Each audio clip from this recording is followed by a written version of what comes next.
Welcome to My Long Island TV. From Manhasset to Montauk, we have traveled our communities to bring you the following events. I'm your host, Waldo Cabrera. Get ready, My Long Island TV starts now.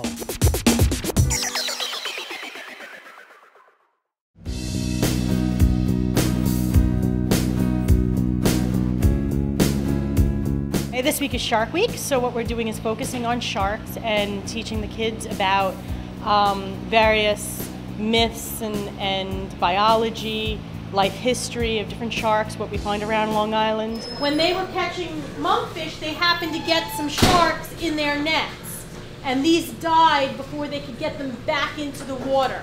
So that's bycatch, that's extra stuff that's caught when they're fishing that they don't mean to catch. So these were already dead, so instead of just tossing them back, at least we're using them to teach you guys about that.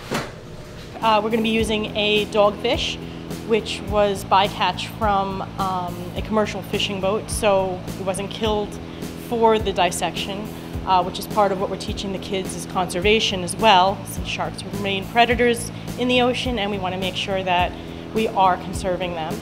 What are the fins called on the top of the shark? Dorsal fin. You can all say it. Dorsal fin. Very good. So, in fact, when you actually buy them from a store or a company, they have to cut out these spines because they can have a little bit of poison on them. So we're going to be careful when we cut them.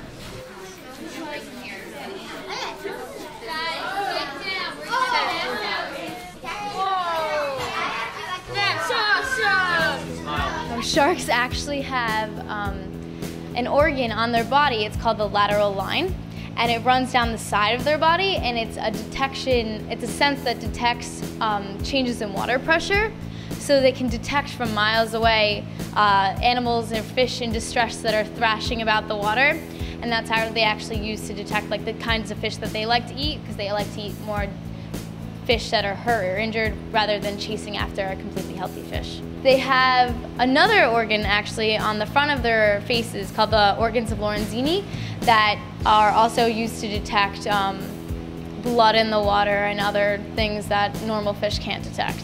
The organs can detect 1 drop of blood in 1,000 drops of water, which is about 25 gallons of water, and that's why they say that you shouldn't be bleeding when you're in the water with sharks.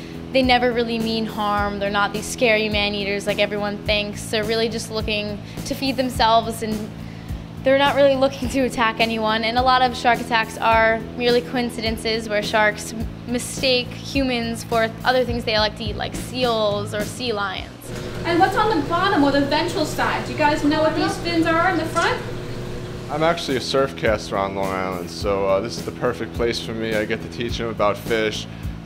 Fish habits, fishing in itself, and it's just a great atmosphere. I get to spend the day at the beach. I mean, what could be better? Many sharks don't even bother coming into the shallow bays that we have around Long Island because they need that deeper water in order to hunt properly and raise their young.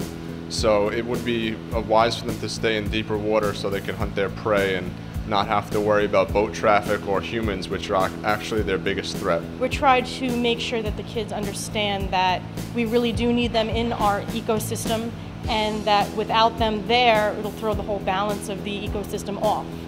And it's important that they understand we need to conserve and preserve their populations to make sure that we have them around for many more years to come.